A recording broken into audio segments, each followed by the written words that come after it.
A bill that would protect access to in vitro fertilization is getting support from both sides of the aisle. New York Congressman Marc Molinaro was the first Republican to sign on to that federal legislation, and he's urging others to do the same. Scott MacFarlane is on Capitol Hill, and he spoke to the congressman more about this. Scott, good to see you.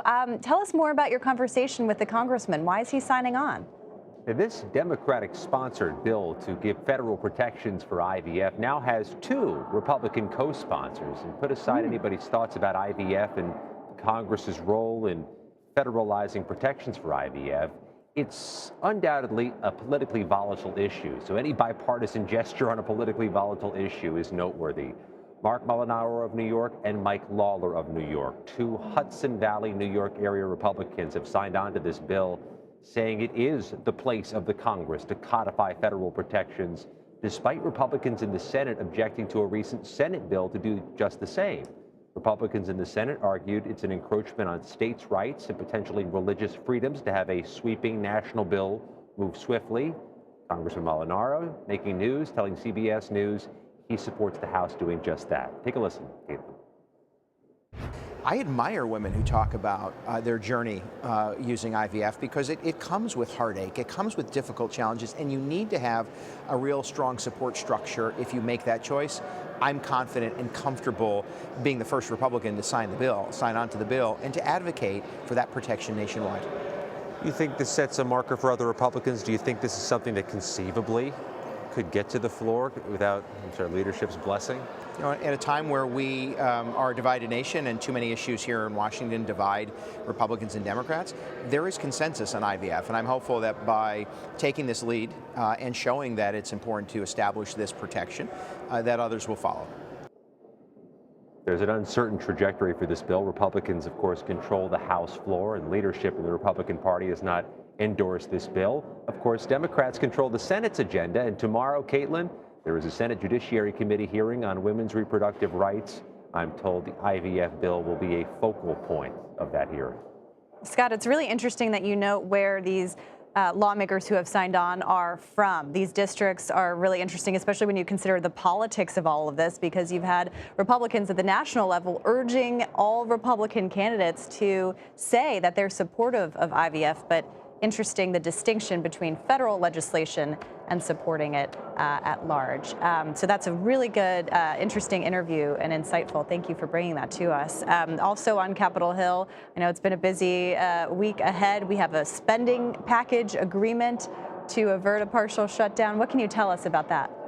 Deadline remains the same, 11:59 p.m. Eastern Time Friday.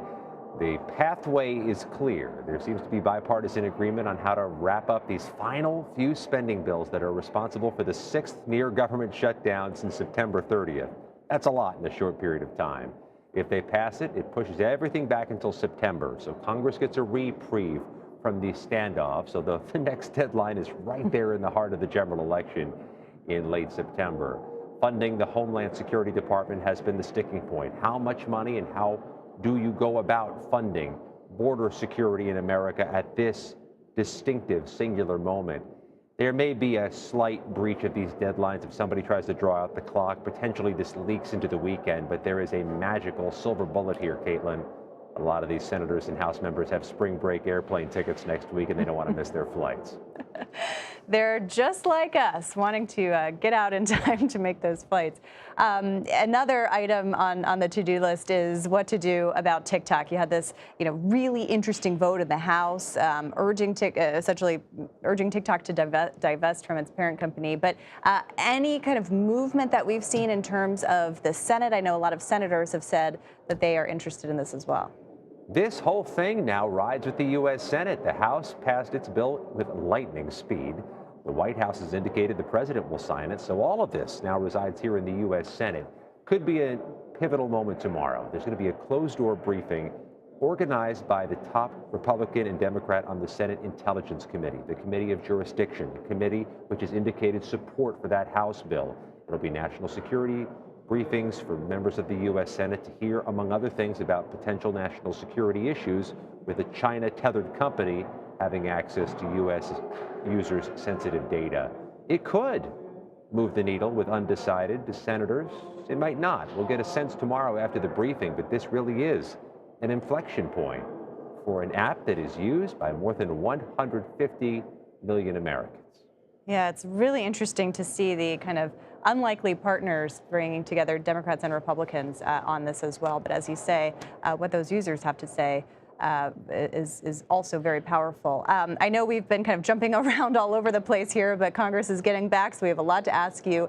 There was a House hearing on the Afghanistan withdrawal. I know it's been a long time, but this is part of the accountability push. Did we learn anything new from the testimony today? Yeah, we're jumping all over the place because Congress is over the past 24 hours. Yes, they also, in the meantime, in the House Foreign Affairs Committee, had a hearing looking at the deadly withdrawal from Afghanistan in 2021. Chairman of that committee pressing some national security officials about who made mistakes and when. And there's consensus that mistakes were made, but some of this fell down predictable party lines, with Republicans ascribing the blame to President Biden, some of the Democrats on the panel saying a lot of this was put in place by former President Trump. There was an argument at some point during this hearing today that the families in the room, and there were Gold Star families in the room, we saw them sitting in the front and second rows, deserve answers and more information about what mistakes were made. Congress pledging to continue its investigation outside of this hearing. Yeah, even two plus years on, still a lot of questions to be answered. Scott MacFarlane, thank you for jumping all over for us while standing still. We appreciate your time very much. Same to you, Caitlin.